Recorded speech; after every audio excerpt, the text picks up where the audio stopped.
The phone vibrated at 2:37 in the morning. Skylar's voice cut through the darkness like a choked cry. "Mom, I'm at the precinct. My husband hit me and then filed a report saying I attacked him. They believe him, not me."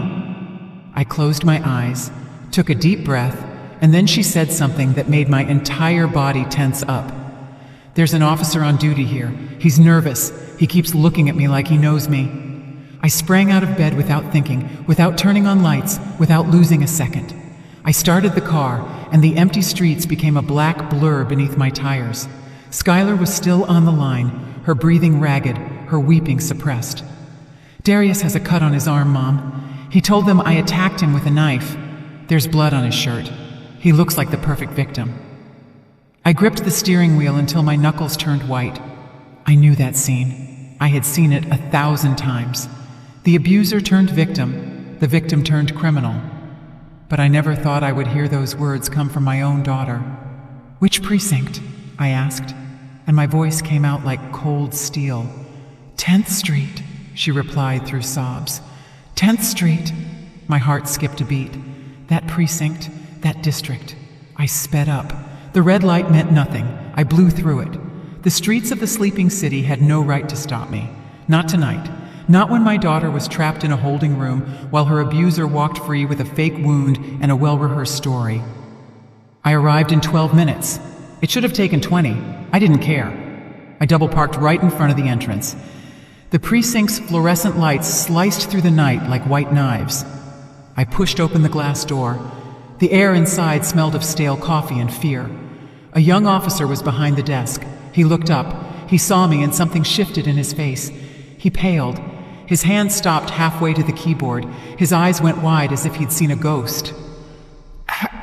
"Excuse me," he stammered. "I didn't know." The sentence died on his lips. I stared at him. I didn't say anything yet. I just looked. And in that silence, in those 3 eternal seconds, I saw his throat move as he swallowed. I saw his hands tremble slightly. I saw recognition. I saw fear. "Officer," I finally said, and my voice filled the empty space like a sentence handed down from the bench. "I am here for my daughter, Skylar Hayes, and you are going to explain exactly what is happening here." Officer Miles, according to his badge, stood up so quickly that his chair rolled backward. "Judge Estelle," he whispered. "Judge." It had been 5 years since anyone had called me that. 5 years since I left the bench, but he recognized me. And by the way, his eyes darted between my face and the hallway leading to the holding rooms. I knew that my presence had triggered an alarm in his memory. "I didn't know the detainee was your daughter," he continued, his voice growing softer. "The husband filed the report first. He came in bleeding, said she attacked him. We have protocol." "Protocol," I repeated. The word tasted like venom in my mouth. I took a step toward the counter. Miles instinctively backed up. "Where is my daughter now?" He pointed a shaky hand down the hall. "Waiting room. We haven't booked her yet. Captain Cole is reviewing the case personally. He and Mr. Croft, they're acquainted." Of course they were. Men like Darius always have friends in convenient places. They always know the captain, the judge, the prosecutor. They always have a network that protects them while their victims drown. "Take me to her," I ordered. Miles hesitated. He looked toward a closed door at the end of the hall. Behind that door were the captain and probably Darius, playing imaginary golf with words, sealing the official version of events, deciding Skylar's fate while she waited alone, frightened, not understanding how her life had turned into this nightmare. "Now, officer," I insisted, and this time it was not a request. Miles nodded. He led me down the hall. Our footsteps echoed against the gray walls. Every sound reminded me of the thousands of hallways I'd walked, the thousands of cases, the thousands of women. But I never imagined I'd walk this hall for my own daughter. Miles opened a door, and there was Skylar, sitting in a plastic chair, hunched over herself, hugging her knees. She looked up when we entered. Her eyes were swollen, red, empty of hope. But when she saw me, something shattered on her face. "Mom," she whispered, and she rose, stumbling. She ran toward me. I held her as she collapsed into my arms. I felt her body trembling. I felt every sob that shook her chest, and I felt something else, something that chilled my blood. Bruises. As she clung to me, under the sleeve of her sweater, I saw the dark edge of an old contusion, not from tonight, but from days, perhaps weeks ago. I gently pulled the fabric away. Skylar tried to cover up, but it was too late. I saw the bruises creeping up her arm like a map of violence, finger marks, dark lines where someone had held her tight, many times. "Skylar," I whispered, and my voice broke for the first time. "How long?" She shook her head. Tears streamed down her face. "I couldn't tell you, Mom. I couldn't.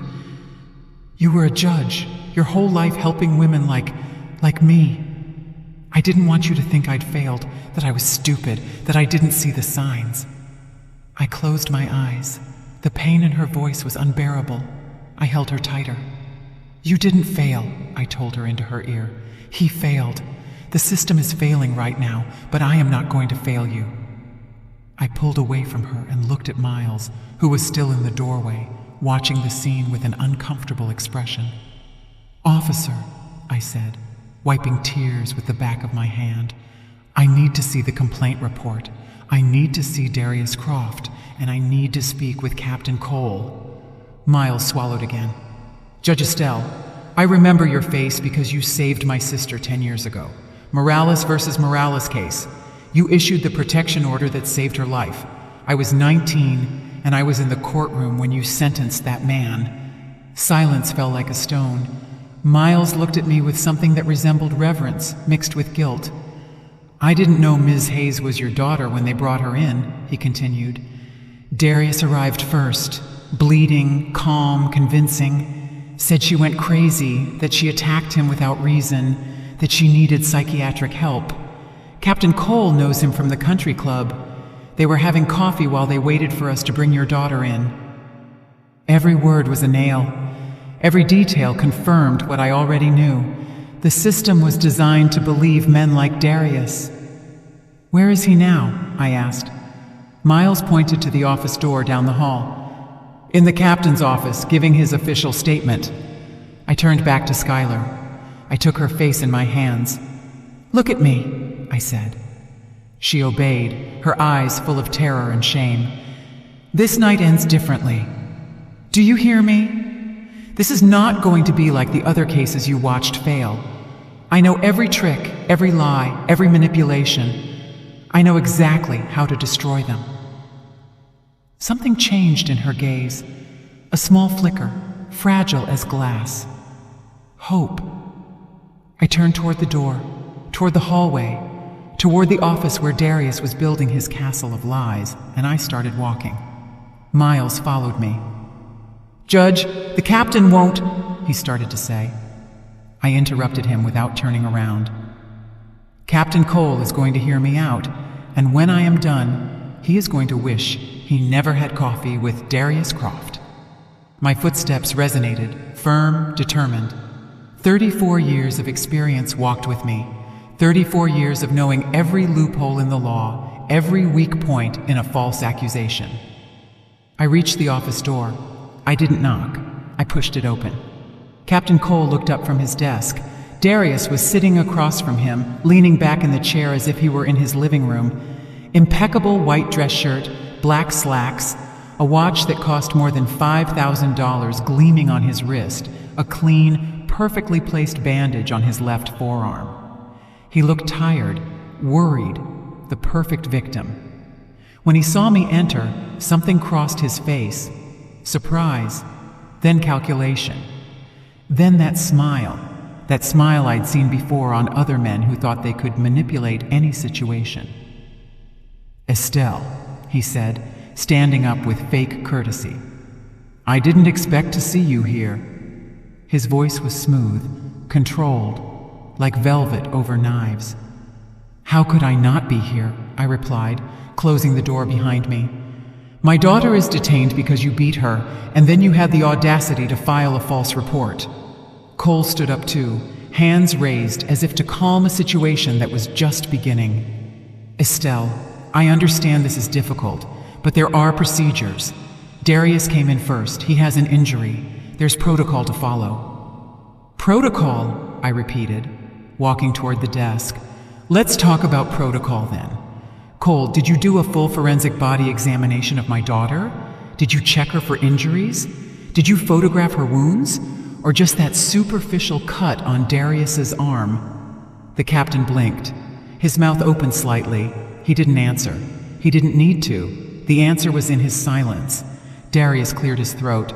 Estelle, I know you're her mother, and this must be terrible for you, but Skylar is not well. She's been under a lot of stress. She lost control tonight. I was only trying to defend myself. I looked at him. I really looked at him. I saw the performance, the carefully rehearsed posture, the eyes seeking sympathy, the hands moving with measured gestures. This man had practiced. He knew exactly how to look innocent, how to sound reasonable, how to turn the violence he perpetrated into an episode of madness by his victim. How long have you been planning this, Darius? I asked, and my voice was ice. How long have you been preparing this story? A week? A month? Since when did you decide that if Skylar ever tried to leave, you'd turn her into a criminal? His mask wavered. Just a second, a flicker. But I saw it. I don't know what you're talking about, he replied. Now his voice had an edge. I'm here because my wife attacked me with a knife. I have the injury. I have witnesses who heard the commotion. I have the right to file a report. I stepped closer. Cole tried to intervene, but I ignored him. Witnesses? I said. Which witnesses, Darius? The neighbors who called the police? The same ones who have heard screaming coming from your condo for months? Those witnesses? The color drained from his face, barely, almost imperceptibly, but it was there. The neighbors have nothing to do with this, he stammered. I smiled. It was not a kind smile. Oh, but they do have everything to do with it, because when Miles goes to take their statements, they're going to tell a very different story from yours. They're going to talk about the nights they heard Skylar begging you to stop. They're going to talk about the pounding against the walls, the broken dishes, the day they saw her with a black eye and you said she had fallen down. Darius sat down. The mask was starting to crack. Cole cleared his throat. Estelle, I appreciate your concern, but this is not a courtroom. You can't just come in here and interrogate. I can't? I cut him off, turning to face him.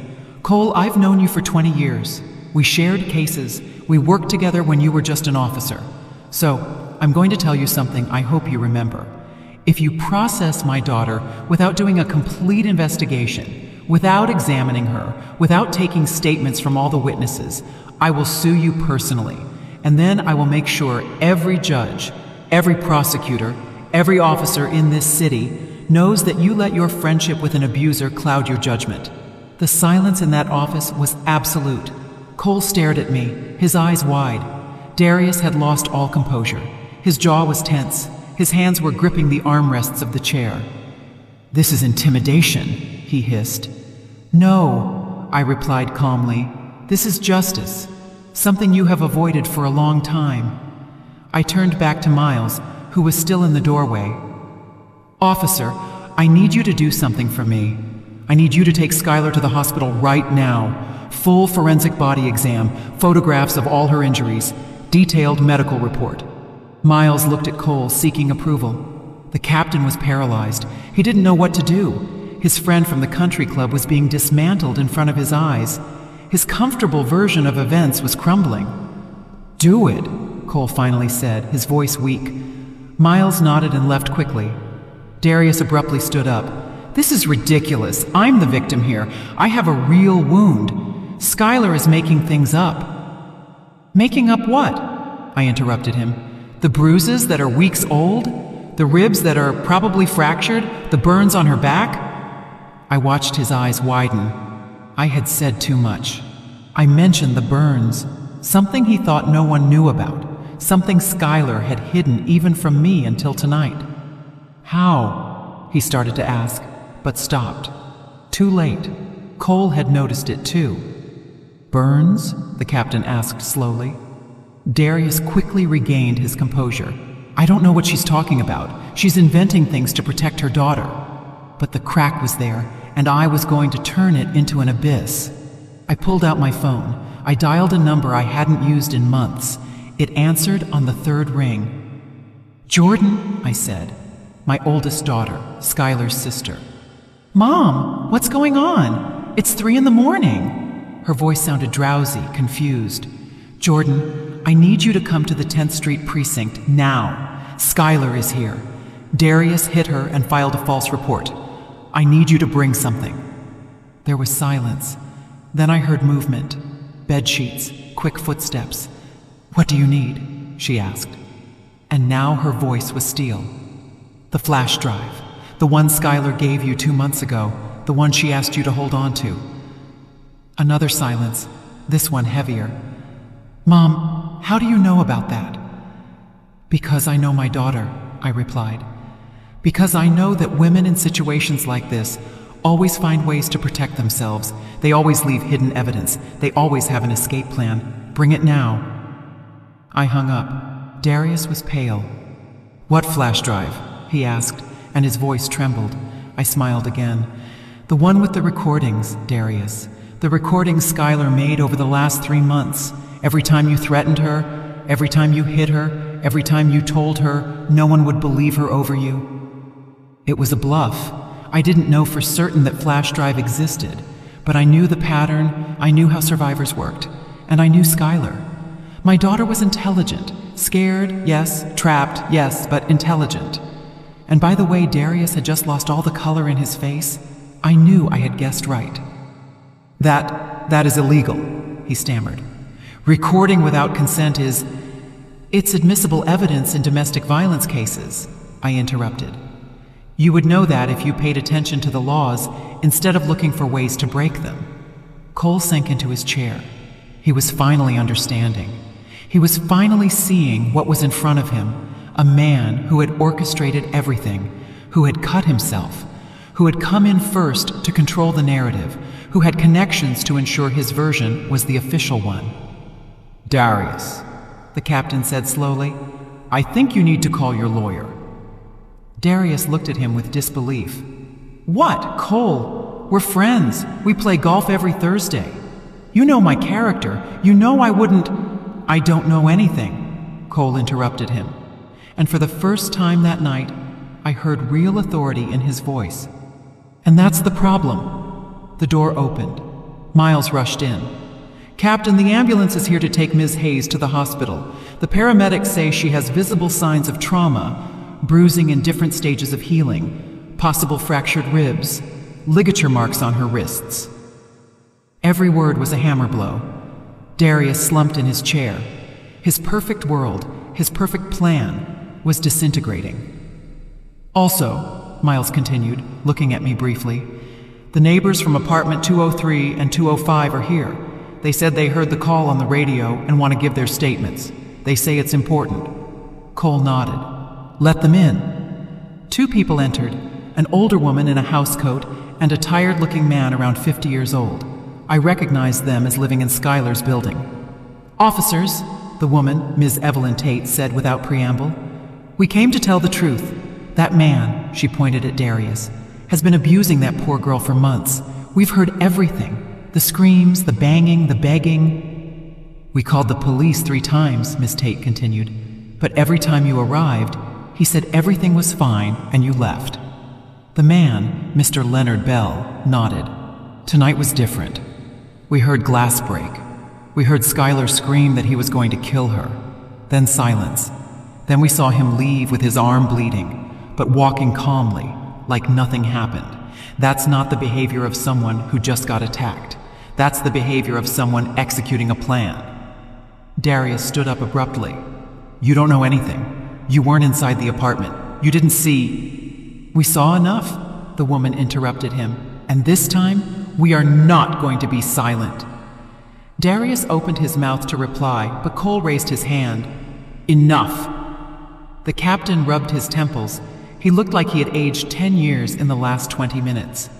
Miles, take the complete statements from these witnesses. Every detail, every date they remember, every call they made. He turned to Darius. And you stay here. You are not going anywhere until this is sorted out. I watched Darius's mask finally crumble completely. The elegant composure evaporated. This is a conspiracy, he spat. You're all against me because she, he pointed a trembling finger at me, is a former judge. She has influence. She's manipulating you. No, I said with chilling calm. You are the one who manipulates. I am only exposing the truth. I walked out of the office. I didn't need to see more. Darius could scream all he wanted. His words no longer held power. The evidence would speak for him, and the evidence never lies. I walked down the hall to where they had taken Skylar. Paramedics were loading her onto a stretcher. She looked so small, so fragile. I walked over and took her hand. I'm coming with you, I told her. She nodded, gripping my fingers tightly, like when she was a child and was afraid of storms. The hospital was 12 minutes away.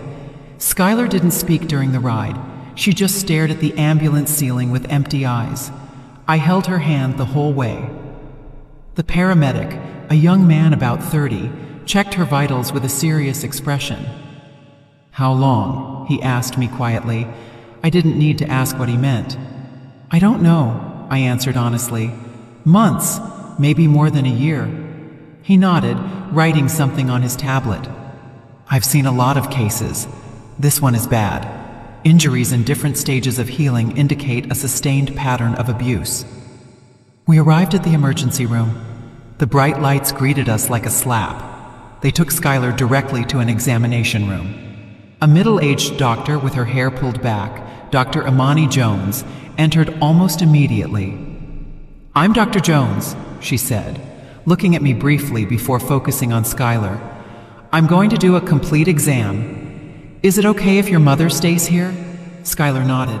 Her voice was barely a whisper. Yes, I want her to stay. The doctor began the exam. Every time she discovered a new injury, her expression hardened. Bruises on the arms, on the ribs, on the back, circular marks on her wrists where something had tied her, and the burns, small round scars on her lower back, old cigarette burns. Skylar winced when the doctor touched them gently. When was this? The doctor asked, her voice professional but full of compassion. 3 months ago, Skylar murmured. He was mad because dinner wasn't ready when he got home. He said he needed to teach me discipline. I closed my eyes. Every word was a dagger. Every revelation showed me how blind I had been, how many signs I had missed, how many times Skylar had sat across from me, smiling, lying, protecting me from the truth, because she didn't want to disappoint me. Dr. Jones photographed every injury. She documented everything. I'm going to order x-rays, she finally said. I need to check the ribs, and I want you to talk to our social worker. She left the room. Skylar and I were left alone. The silence was dense, heavy. I'm sorry, Mom, she finally whispered. I should have told you. I didn't interrupt her. Don't apologize. None of this is your fault. I sat on the edge of the bed. Why didn't you tell me, Skylar? Why did you let it go so far? Tears ran down her cheeks. Because you saved so many women. Your entire career, you dedicated your life to protecting domestic violence victims. And I became one of them. I felt so ashamed, so stupid. I thought if I told you, you would look at me differently. You would think I failed, that I didn't learn anything from you. Her voice broke in sobs. I hugged her, being careful not to press where there were bruises. Listen to me, I told her firmly. You didn't fail. He failed. The system failed. I failed for not seeing. But you survived, and that takes more strength than most people have in their whole lives. The door opened. Jordan burst in like a hurricane, hair messy, coat thrown over her pajamas. In her hand, she held a small, black flash drive. Skylar gasped. Running toward the bed, she hugged her sister so tightly that they both cried. I brought it, Jordan said, showing me the flash drive. I didn't listen to all of it. I couldn't. but there are hours of recordings. Skylar gave it to me 2 months ago. She made me promise that if anything happened to her, I would give it to the police. I took the flash drive. It was light, so small, but it contained the weight of months of terror. "Why didn't you come to me with this before?" I asked Skylar. She wiped her tears. "Because I was afraid. Darius always said that if I left him, if I tried to report him, he would destroy me. He said he had contacts, that no one would believe me, that he was Darius Croft, respected businessman, and I was just his unstable wife. He said if I spoke, he'd make sure I lost everything, my job, my family, my freedom." She took a shaky breath. "Tonight, he lost control more than ever. He broke a bottle, cut his own arm with the glass, and then I saw something in his eyes. I saw he was going to kill me, so I fought back for the first time in months. I fought for real." "And his wound?" I asked. Skylar looked down. "I tried to take the glass away from him.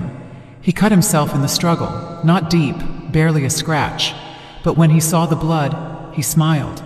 He smiled, Mom, and he said, 'Now I'm going to the police. I'm going to say you attacked me, and when they arrest you, you'll finally learn your place.'" She shivered. "He called the police. They arrived in 8 minutes. By then, he had already bandaged himself, already rehearsed his story.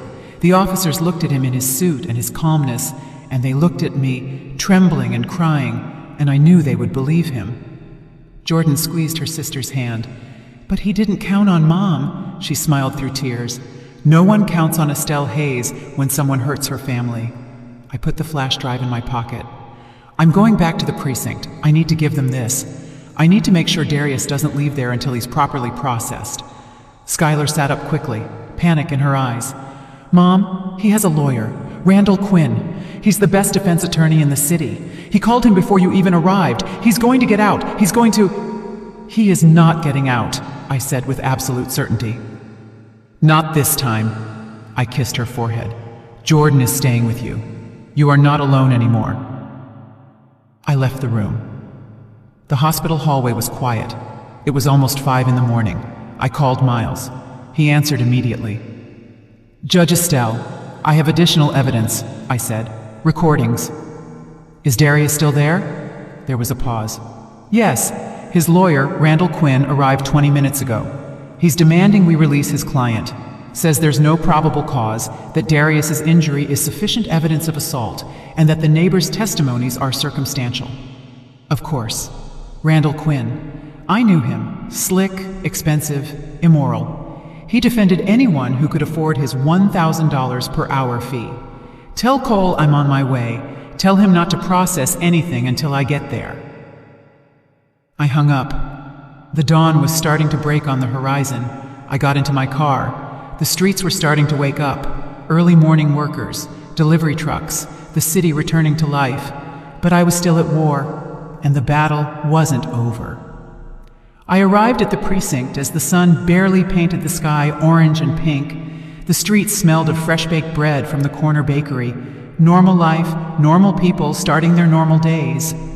While I walked back into that building where my daughter had been treated like a criminal, where her abuser had drunk coffee with the captain as if they were old friends, I pushed open the glass door. The shift had changed. There were new officers at the desk, but Miles was still there. He saw me enter, and something in his expression told me the situation had worsened. "Judge," he said in a low voice, approaching quickly. "Randall Quinn is pressing hard. He threatened to sue the department for illegal detention. He says Darius is the real victim, and that we are being influenced by his connection to you." I gripped the flash drive in my pocket. "Where are they?" Miles pointed to the same office as before. "Cole is with them. He looks bad, Judge. Randall is good at what he does. He's dismantling every argument. He says the neighbors only heard noises, didn't see anything, that Skylar's injuries could be self-inflicted or from another incident, that the only clear physical evidence is the cut on Darius's arm." I walked toward the office. My steps sounded like sentences. Miles followed me. "There's something else," he added nervously. "Randall already contacted a friendly judge. He has a preliminary release order ready to sign if we don't file solid charges in the next 2 hours." 2 hours. The system designed to protect the innocent being used to free the guilty. I opened the door without knocking. Randall Quinn was standing next to Darius, elegant in his dark gray suit that probably cost $3,000. Perfectly combed hair, leather briefcase on the desk. He looked at me with those calculating eyes I had seen in many lawyers who prioritized profit over justice. "Estelle Hayes," he said, with a professional smile. "I should have figured you'd be involved. Your daughter attacks my client, and somehow you turn this into a media circus." His tone was condescending, calm, as if he were talking to an irrational child. "Your client," I replied with a voice of steel, "beat my daughter for months. Tonight he tried to kill her, and then he cut himself to create an alibi." Randall laughed, a soft, professional laugh. "Those are serious accusations. Do you have proof? Because I have an injured client, a wife with a history of erratic behavior, according to him, and zero forensic evidence to support your narrative." I pulled the flash drive from my pocket. I placed it on Cole's desk with a sharp thump. "Here's your proof." Silence fell like a tombstone. Randall looked at the flash drive. Darius turned pale. "What is that?" the lawyer asked, but his voice had lost some confidence. "Recordings," I said. "Months of secret recordings Skylar made.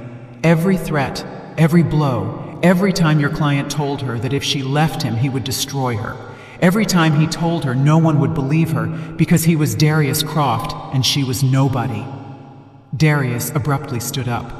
"Those recordings are illegal. They can't be used. I didn't give consent." Randall raised his hand to silence him, but it was too late. Cole connected the flash drive to his computer. "In domestic violence cases," the captain said slowly, looking at the screen, "recordings made by victims in their own home are admissible as evidence, especially when there is reasonable fear for their safety." He clicked. The audio began to play. Darius's voice filled the cold office. Cruel, completely different from the educated man who had been sitting there hours ago. "If you tell anyone, Skylar, you will regret it. You think your mother is going to save you? You think anyone is going to believe me? A respected businessman, or you? A hysterical wife?"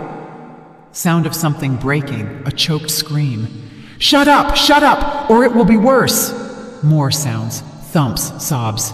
"This is your fault. Everything is your fault. If you were a better wife, I wouldn't have to do this." Cole paused the recording. His face was ashen. Randall had lost all his elegant composure. "There's more," I said. "Hours more. Different dates, all time-stamped, all verifiable." Randall quickly regained his footing. "This could be edited, manipulated. We'll need forensic audio verification." "Of course," I agreed. "And while they verify it, Darius remains detained without bail because we just heard direct death threats, because we have medical evidence that matches the dates on the recordings, because we have witnesses confirming the pattern of abuse." I looked at Darius. He was shaking. The mask had completely fallen. He was no longer the respectable businessman. He was just a scared man who knew his world was collapsing.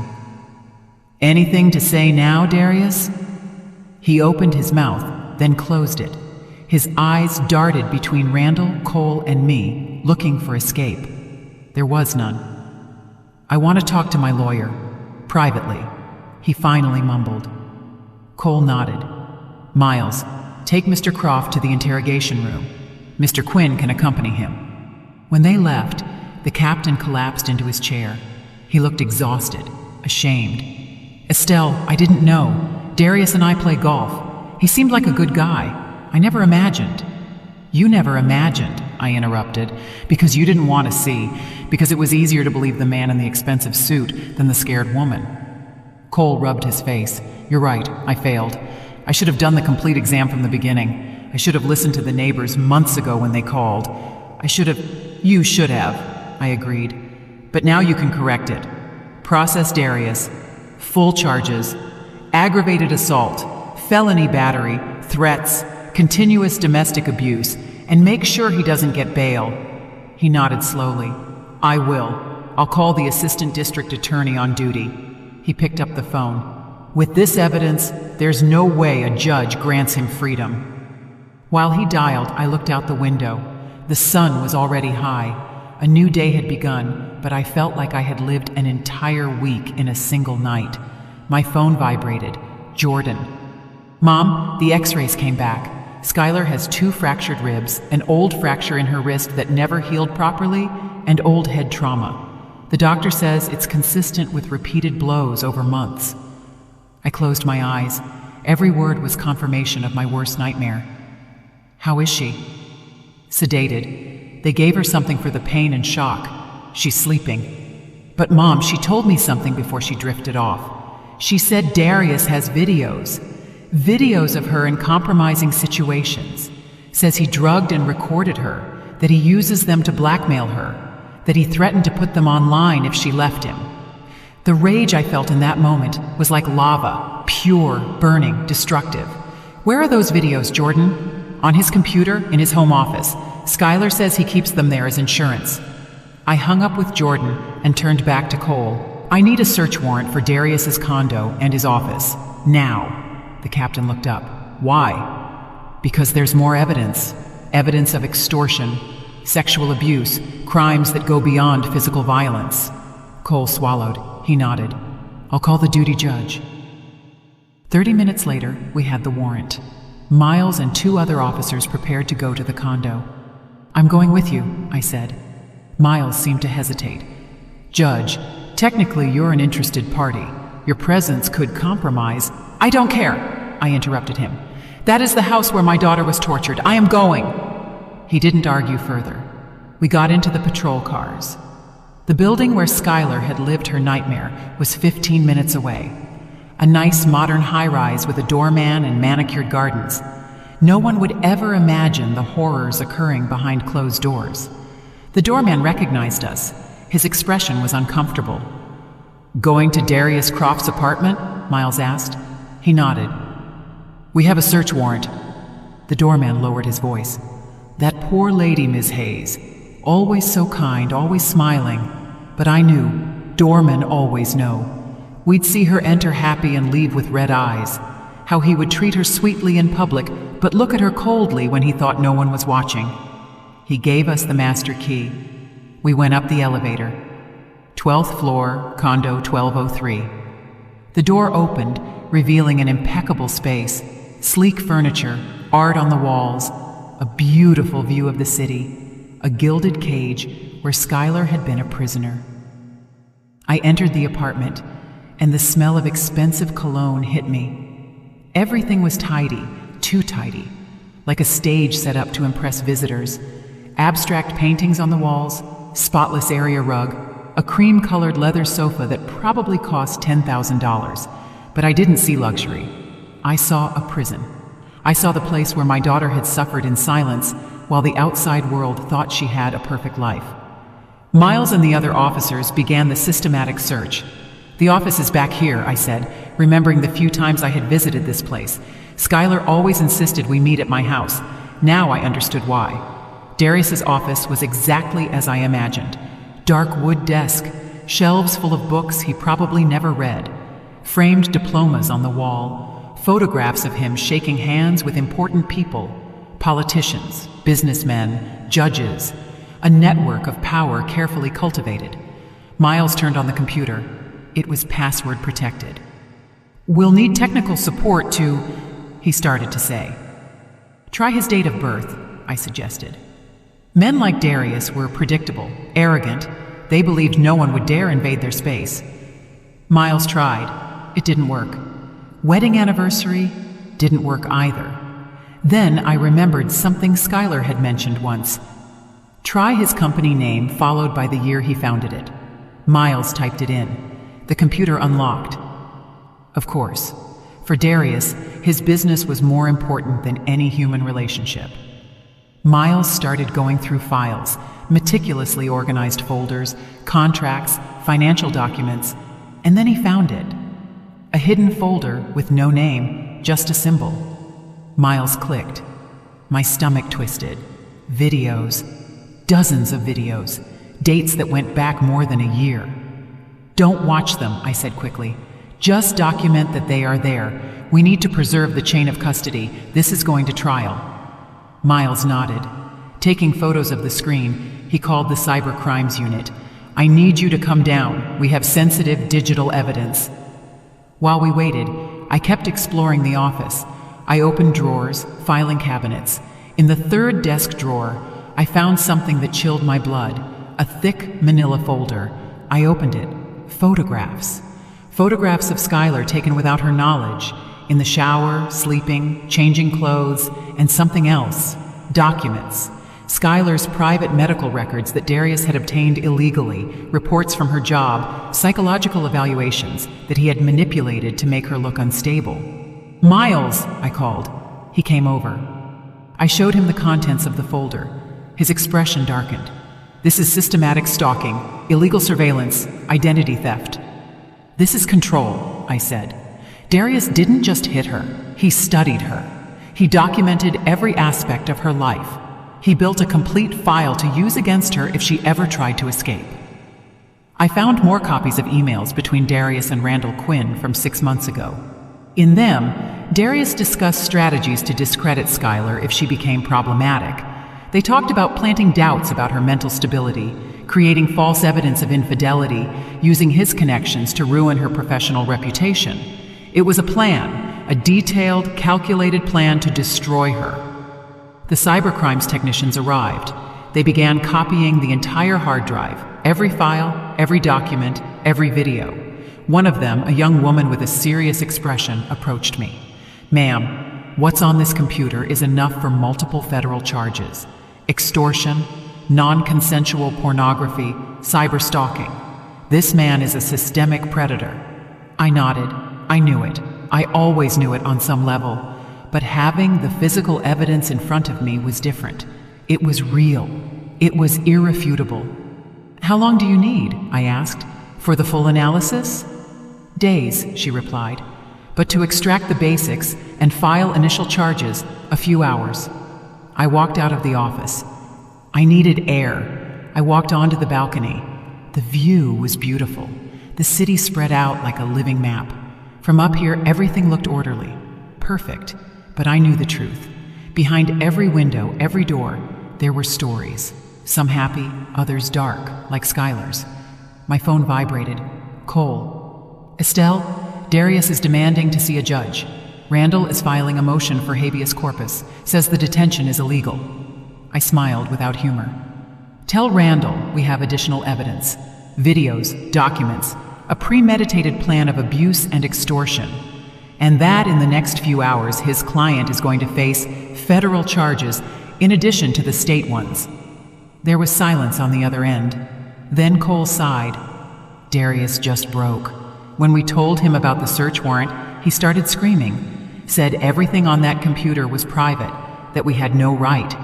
Randall tried to silence him, but he kept talking. He essentially confessed there was compromising material without us even asking him. I laughed, a bitter sound. Criminals always betray themselves.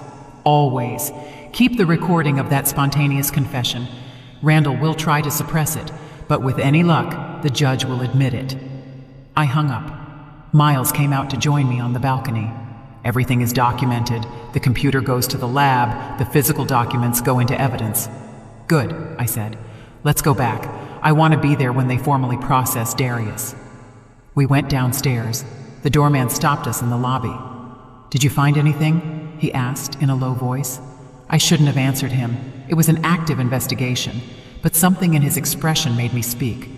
We found enough to ensure he never hurts anyone again. The doorman nodded slowly. Good. That Ms. Hayes deserves justice. We all knew it here, but no one did anything, myself included. I'm ashamed. I put a hand on his shoulder. Now you can do something. If the case goes to trial, they're going to need witnesses. People who saw, who heard, who can confirm the pattern. We'll tell everything, he promised.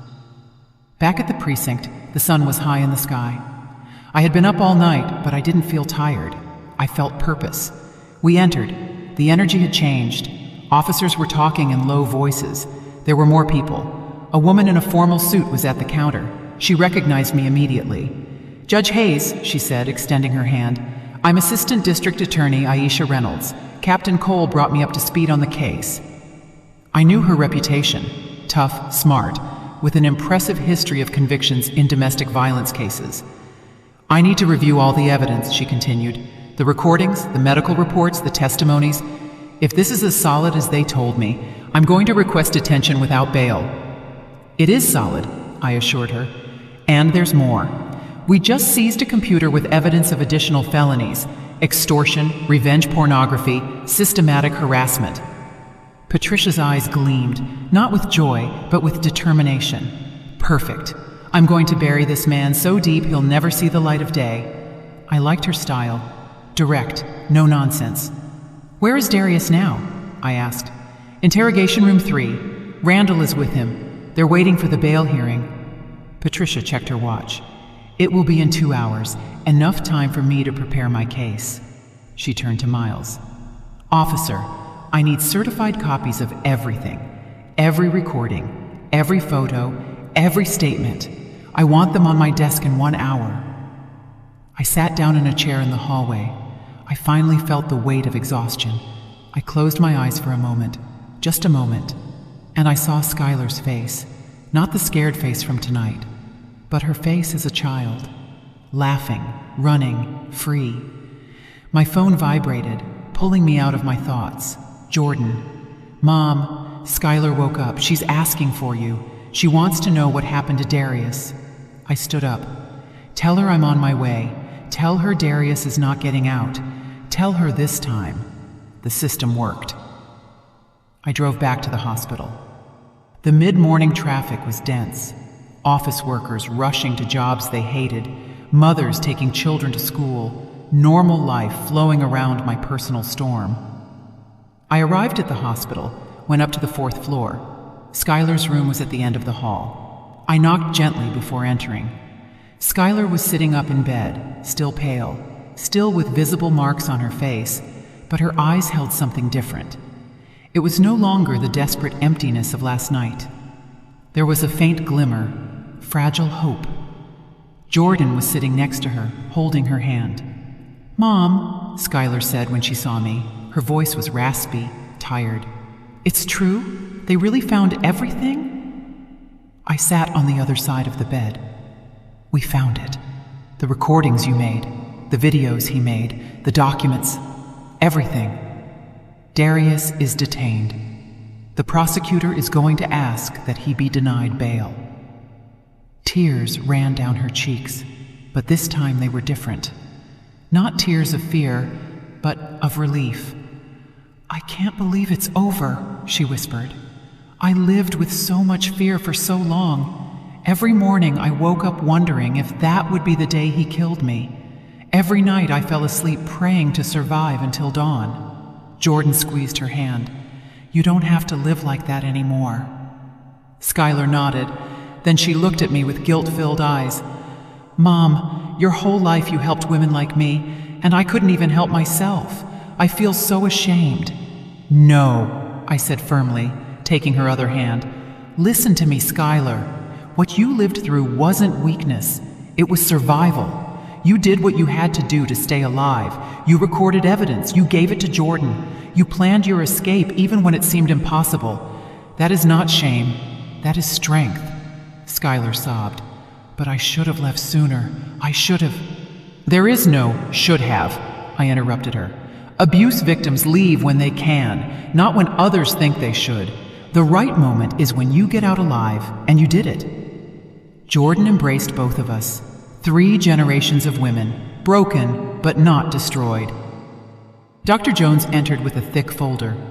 Good morning. I came to check on you. She examined Skylar, checked her vitals, changed bandages. The ribs are going to hurt for weeks. You'll need pain medication and rest. The contusions will heal. The physical scars will eventually fade. She paused. But you need professional help for the wounds that don't show. We have excellent trauma-specialized therapists. I recommend you start as soon as possible. Skylar nodded. I will. I don't want to carry this alone anymore. The doctor smiled. Good. I also spoke with the social workers. There are safe shelters if you need a place to stay while you reorganize your life. Restraining orders. Free legal assistance. You are not alone in this." She handed her a list of resources: emergency numbers, support groups, 24-hour crisis lines. "Thank you," Skylar said in a low voice. The doctor left. Silence filled the room, a different silence, not heavy with fear, but charged with possibility, with a future. My phone vibrated. Miles. "Judge, the bail hearing starts in 30 minutes. Aisha is ready. Is she coming?" "I'm coming," I replied. I looked at Skylar. "The bail hearing is in half an hour. Do you want me to stay here with you, or do you want me to go and make sure they don't release him?" Skylar took a deep breath. "Go. I need to know he's not getting out, that he's not coming to find me." I kissed her forehead. "He's not getting out, I promise." Jordan walked with me to the elevator. "Mom, thank you for believing, for fighting, for not giving up." I hugged her. It's what mothers do. They protect their daughters, always. I went down to the parking lot, drove back to the courthouse. The courthouse building was familiar. I had spent decades walking those halls, issuing sentences, changing lives, but I had never been on this side, never as a victim's family member. The courtroom was on the 3rd floor. I walked in. Aisha was already there, reviewing documents. She saw me and nodded. Darius was sitting with Randall, still in his clothes from yesterday, now wrinkled, unshaven. Red eyes, the mask of the successful businessman completely gone. He saw me enter. Something crossed his face. Hatred. Pure hatred, but also fear.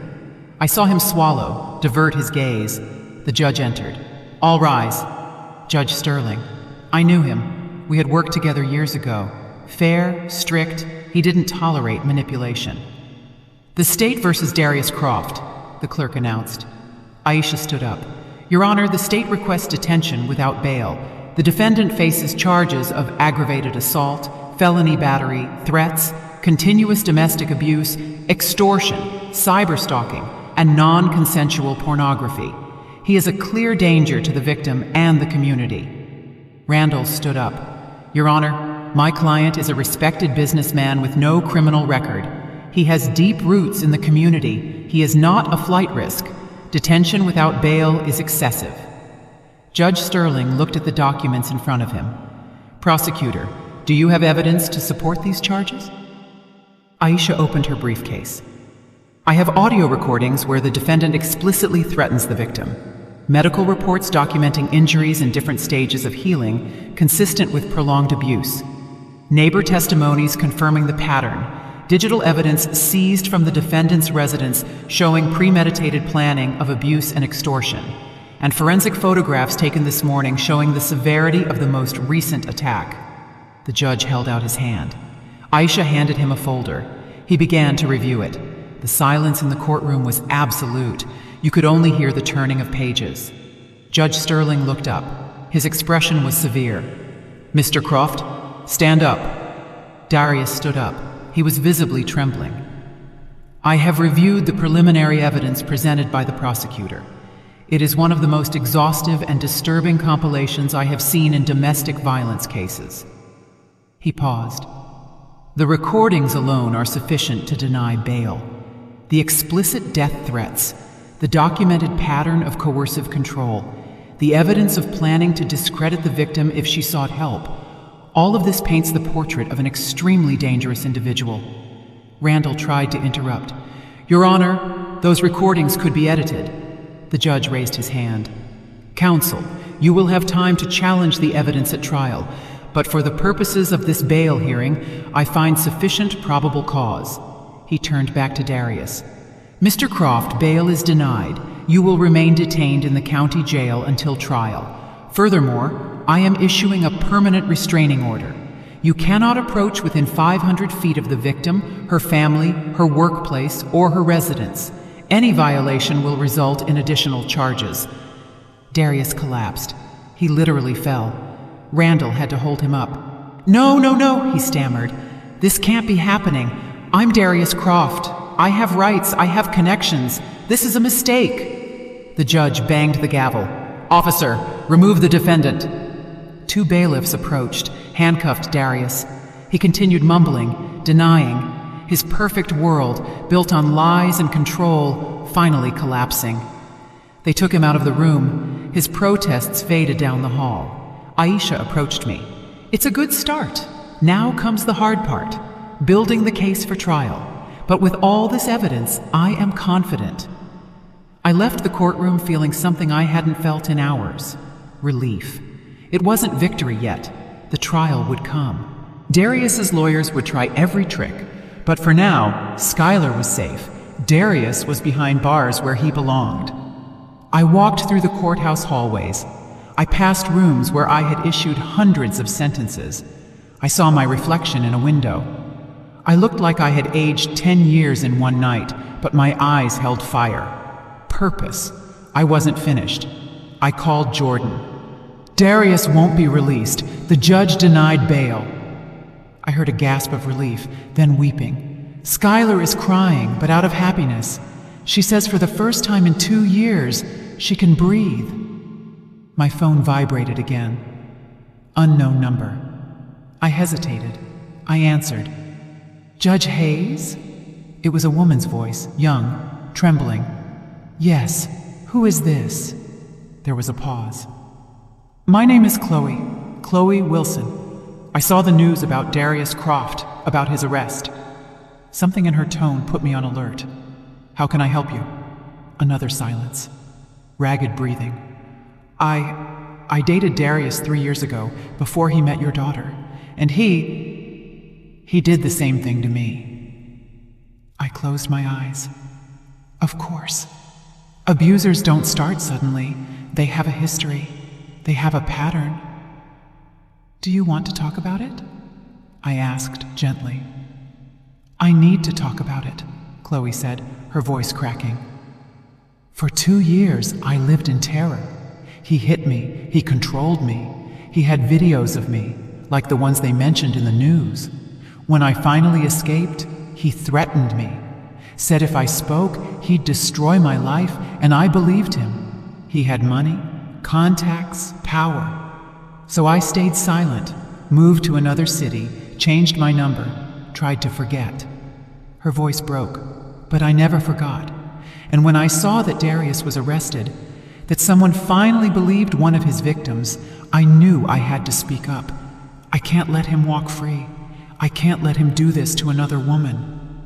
"Chloe," I said firmly, "your testimony could be crucial. Would you be willing to testify, to give a formal statement?" She hesitated. "Will they protect me?" "Darius has friends, powerful people. If they know I spoke, we will protect you," I promised. "And you are not alone. There are other victims. Together, you are stronger than any connection Darius has." Chloe took a deep breath. "Okay, I'll do it. For your daughter, for me, for all the women he hurt." I gave her Aisha's number, told her to contact her immediately. I hung up, feeling chills. How many more were there? How many women had Darius destroyed before Skylar? I returned to the hospital. Skylar was asleep. Jordan was reading in the chair next to the bed. "How was she?" I asked quietly. "Quiet. After you told her about the bail, she finally relaxed. The doctor said she could be released tomorrow if the control x-rays looked good." I sat down, watching her sleep. My girl, who had grown up too fast, who had suffered too much, but who had survived. My phone vibrated again. Aisha. "Estelle, I just spoke with Chloe Wilson. Her testimony is gold. It establishes a pattern of behavior. It shows Darius is a repeat offender. This greatly strengthens our case." I smiled. "Are there more?" I asked, though I feared the answer. "2 more women called after seeing the news," Aisha replied, "both with similar stories. Darius met them, seduced them. Then the cycle of abuse, control, violence began. Threats, extortion with intimate material, the exact same tactics." I felt sick. 5 known victims. How many more were too afraid to speak? "We need to bring them together," I said. "All of them. Let them meet each other. Let them know they aren't alone." Aisha agreed. "I'll organize a meeting." "But Estelle, there's something else." Randall Quinn resigned from the case. I straightened up. "What?" "He just filed a formal withdrawal. Says he has a conflict of interest." That was unexpected. Randall never abandoned high-profile cases. He loved the attention, the money. Why? I asked. Aisha laughed without humor. Because one of the videos on Darius's computer implicates him. Apparently, Randall knew about the intimate material. In fact, he helped Darius create the extortion plan. He cited in emails discussing strategies to silence victims. My jaw clenched. So Randall is an accomplice? Exactly. And now he faces his own investigation by the State Bar Association. He could lose his license. Justice. Finally. Who will defend Darius now? I asked. He was assigned a public defender, a young, competent attorney, but without Randall's resources or connections. That was good for us. It meant Darius couldn't buy his way out. He couldn't use influence or money to manipulate the system. He was leveled, vulnerable, just as he had made all his victims feel. The following days were a whirlwind. Skylar was released from the hospital, moving in temporarily with me. She couldn't go back to that condo. Not yet, maybe never. Jordan took time off work to be with her sister. We organized therapy, support groups, safe spaces where Skylar could begin to heal. Aisha organized the meeting with the other victims. It was in a private room at the district attorney's office. When Skylar walked in and saw the other 4 women, Chloe Wilson, Danielle Brooks, and the 2 others, something happened. Recognition. They didn't know each other, but they recognized each other. In each other's eyes, they saw their own pain reflected. Chloe was the first to speak. I thought I was the only one. I thought there was something wrong with me, that I somehow provoked his violence. The others nodded. One by one, they shared their stories. The details were different, but the pattern was identical. Darius chose strong, intelligent, successful women and systematically destroyed them from the inside. Skylar listened to every story with tears running down her cheeks. When it was her turn to speak, her voice was barely a whisper. Thank you for being brave, for speaking up. Because now I know I'm not crazy, that it wasn't my fault. The 5 women embraced, strangers united by shared trauma, but also by shared hope, by the promise that this time the system would not fail. This time, the abuser would pay. Aisha watched from the back of the room. When they finished, she approached. Ladies, what you have is powerful. 5 independent testimonies, 5 stories that follow the same pattern. This is not coincidence. This is evidence of a serial predator. Preparation for the trial began. Depositions, interviews, evidence review. Every day brought new discoveries, more videos, more documents, more proof of the systematic nature of Darius's abuse. The public defender tried to negotiate. He offered for Darius to plead guilty to lesser charges in exchange for a reduced sentence. Aisha refused. We're going to trial, and we are going to win. 2 months later, the trial began. The courtroom was packed. Reporters, activists, domestic violence survivors who came to support. Skylar sat in the front row with Jordan and me.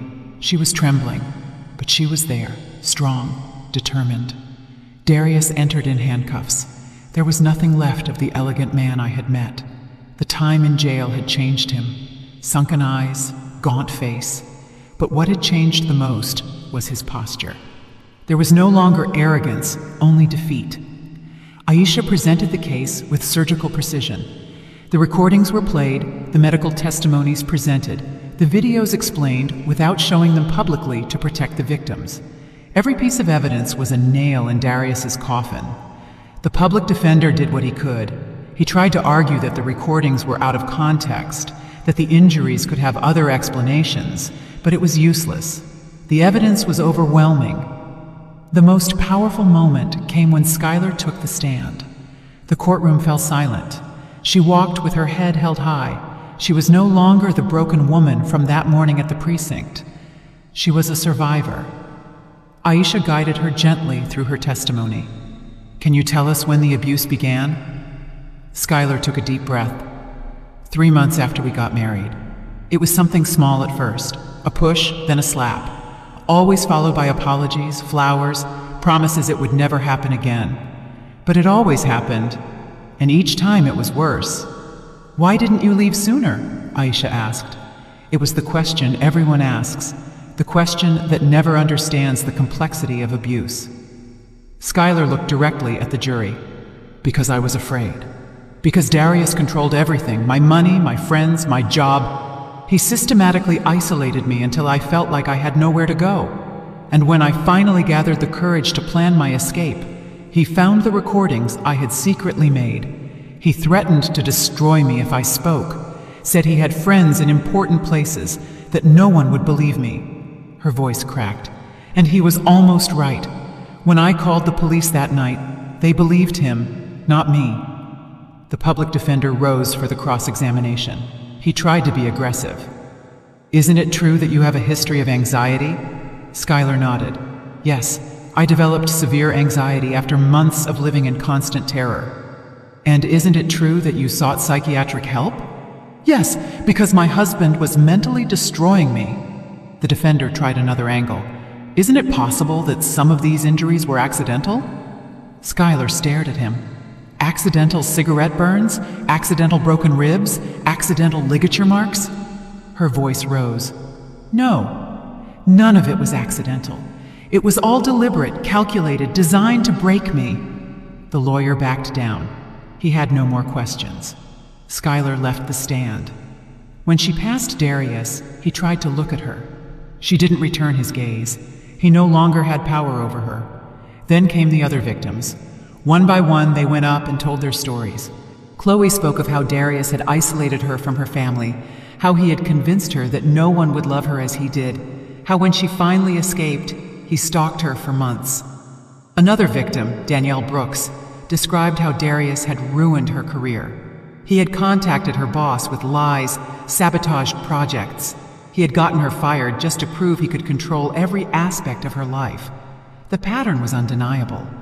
5 women, 5 almost identical stories, all describing the same cycle: seduction, isolation, control, violence, threats. The jury listened with increasingly somber expressions. Some had tears in their eyes. Aisha presented the digital evidence. A forensic expert explained how Darius had kept meticulous files of compromising material, how he had used technology to spy on his victims, how he had built a complete system designed to keep them trapped. This is not an ordinary domestic violence case, Aisha said in her closing arguments. This is the case of a serial predator who used his position, his money, and his connections to systematically victimize vulnerable women. She walked in front of the jury. Darius Croft did not lose control in moments of rage. He exerted absolute control. He planned, documented, executed a pattern of abuse that repeated itself with 5 known victims for years. She pointed to the boxes of evidence, the recordings they listened to, the medical reports they saw, the testimonies they heard. Everything points to a man who knew exactly what he was doing and who did it again and again without remorse. She turned to Darius. The defendant had multiple opportunities to stop. Every time a victim escaped, he found another. Every time someone tried to report him, he used his influence to silence them, until that morning when his plan finally failed. Aisha walked back to the jury. Because this time, the victim had a mother who knew how the system works, a former judge who knew every tactic Darius would try to use, and who was not going to allow another woman to be destroyed. She paused. But it shouldn't be necessary to have a judge as a mother to get justice. It shouldn't be necessary to have 5 victims speaking to be believed. 1 victim should be enough. 1 testimony should be enough. And this evidence, she gestured to the boxes again, is more than enough to declare Darius Croft guilty on all counts. The public defender did his best. He argued that Darius had anger management issues, that he needed treatment, not prison, that the circumstances were more complex than they seemed. But his words sounded hollow. He had no answer for the recordings, no explanation for the repeated pattern, no defense against the mountain of evidence.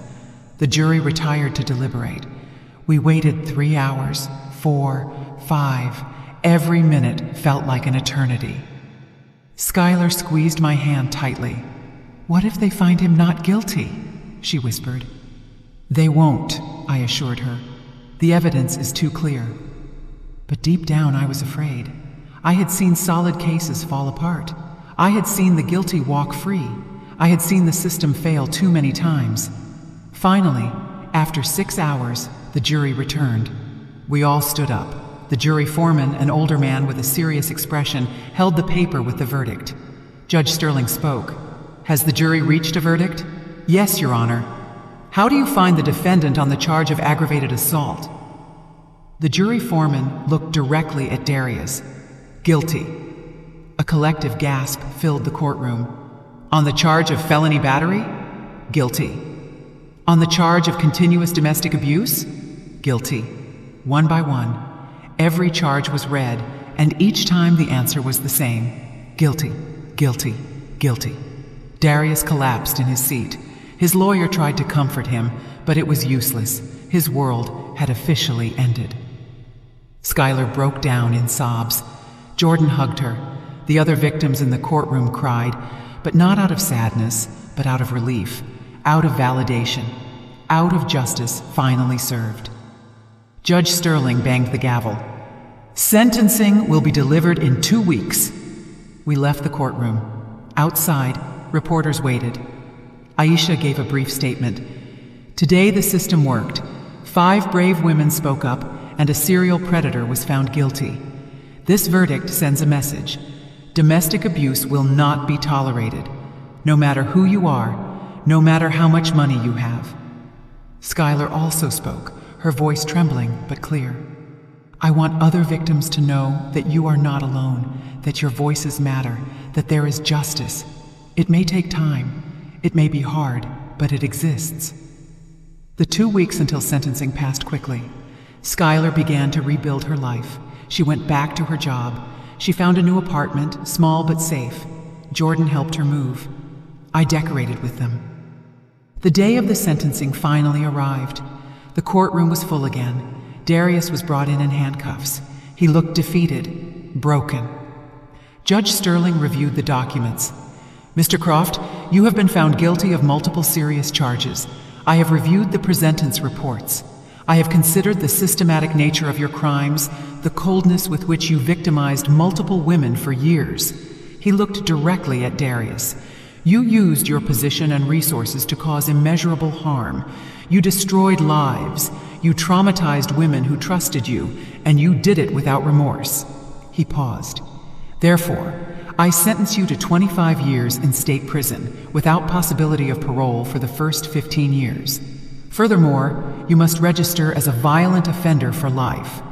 The gavel fell. Final, definitive. 25 years. Darius was 42. He would be an old man when he got out, if he got out. Skylar closed her eyes. Tears ran freely, but this time she was smiling through them. Jordan and I hugged her. It was finally over. 6 months later, life had found a new rhythm. Skylar moved permanently into her apartment, a bright place on the 3rd floor with large windows that let in the sun, no shadows, no dark corners where fear could hide. Jordan visited every weekend. They cooked together, laughed, healed. I went on Wednesdays. We drank coffee on her small balcony and talked about everything and nothing, future plans, forgotten dreams that were beginning to revive. One Tuesday afternoon, Skylar called me. "Mom, can you come over? There's something I want to show you." Her voice sounded different, lighter. I arrived in 20 minutes. When she opened the door, she was smiling, a real smile. Not forced, not feigned, real. "Look," she said, leading me to her living room. On the table were papers. I recognized them immediately. Divorce decree, finally signed, processed, sealed. "It arrived today. It's official. I'm no longer married to him." She took the papers with hands that no longer trembled. "I'm free, Mom. Legally and officially free." I hugged her. I felt her body completely relax for the first time in years. "I am so proud of you," I whispered. "Of your strength, your courage, of how you survived." She pulled away, wiping happy tears. "I didn't just survive. I'm living, really living, for the first time since I met Darius." She sat on the sofa. "I started writing a book about my experience. Aisha told me it could help other women, that my story could make a difference. She smiled shyly. I don't know if it will be good, but I need to get it out. I need to turn the pain into something useful. I sat next to her. It will be more than good. It will be important, because it comes from the truth, from real experience. Skylar nodded. And I started giving talks, at women's shelters, at colleges, talking about the red flags, about how abuse doesn't always start with physical violence. Sometimes it starts with isolation, with control, with making you doubt yourself. The other victims are healing too, she continued. Chloe opened a non-profit organization to help survivors. Danielle went back to college. We are all rebuilding together. She took my hand, and it all started because you didn't give up. Because when I called that morning, you came, you fought. You didn't let the system fail me. I squeezed her hand. I did what any mother would do. She shook her head. No, you did what an exceptional mother does. You used your knowledge, your experience, your strength, and you saved my life. We sat in comfortable silence, the kind of silence that only exists when there are no more secrets, when all the pain has been exposed to the light and is beginning to heal. My phone vibrated. Jordan. Are you two together? I'm on my way. I have news. She arrived 30 minutes later with a bottle of non-alcoholic wine and a radiant face. Remember I filed the formal complaint against Captain Cole? She asked. We had forgotten. With everything that had happened, the investigation into the captain had been sidelined. He was suspended without pay, full investigation for negligence and favoritism. Other cases are being reviewed, cases where he might have let abusers go because they were his friends. It was justice, late but real. The system hadn't just failed Skylar. It had failed dozens of women because a man in a position of power had prioritized friendship over duty. And there's more, Jordan continued. Randall Quinn permanently lost his license. The ethics board found that he actively helped cover up crimes, not just with Darius, but with other clients too. I smiled. The pieces kept falling into place. Not only the abuser had paid, his facilitators were also facing consequences. It should have been that way from the beginning, but better late than never. We drank coffee, ate pie Jordan had brought, talked about normal things, movies, books, vacation plans. For the first time in years, we were just a family, without crisis, without fear, just women who loved each other, sharing a quiet afternoon. When the sun began to set, I walked onto the balcony. I looked out at the city spreading toward the horizon. Lights beginning to turn on, life continuing in millions of windows. I wondered how many of those windows hid the kind of horror Skylar had lived. How many women were out there right now, scared, trapped, not knowing there was a way out. Skylar joined me. What are you thinking about? She asked.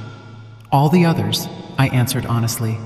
The women who don't have a former judge as a mother, who don't have sisters to keep evidence, who are facing what you faced all alone. Skylar looked out at the city too. That's why I'm writing the book. That's why I give talks, because I want them to know they aren't alone, that there's help, that there's hope. She turned to me. You know what the strangest thing is? For months, I thought that if Darius went to prison, I would feel vengeful, victorious, but that's not what I feel. What do you feel? I asked. She thought for a moment. Peace, just peace. Because I no longer have to look over my shoulder. I no longer have to pretend.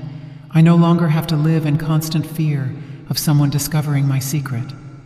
She smiled softly. I feel like myself again, like the Skylar before Darius, but stronger. Because now I know what I'm capable of. I know I can survive the worst and keep going. I hugged her, my girl who had walked through hell and come out the other side, not without scars. The scars were there, they always would be, but they no longer defined her. That night, driving home, I thought about everything that had happened. The call at 2:37 in the morning that changed everything, the precinct where Miles recognized my face and realized he had made a mistake. Darius sitting in that office with his mask of the perfect victim. the recordings that exposed the truth, the other victims who found the courage to speak, the verdict that finally brought justice, and Skylar rebuilding her life piece by piece. I understood something fundamental that night. For 34 years as a judge, I had protected thousands of women. I had issued sentences. I had issued restraining orders. I had changed lives. But no sentence had mattered as much to me as this one, because this time it wasn't just a case. It was my daughter, my blood, my heart. And I had learned that knowledge and experience mean nothing if you can't use them to protect those you love. That morning at the precinct, when I pushed open that door and saw the fear in Miles's eyes, I wasn't there as a judge. I was there as a mother who wasn't going to let the system fail her daughter, a mother willing to fight every obstacle, every corrupt connection, every manipulation tactic. And in the end, that was enough.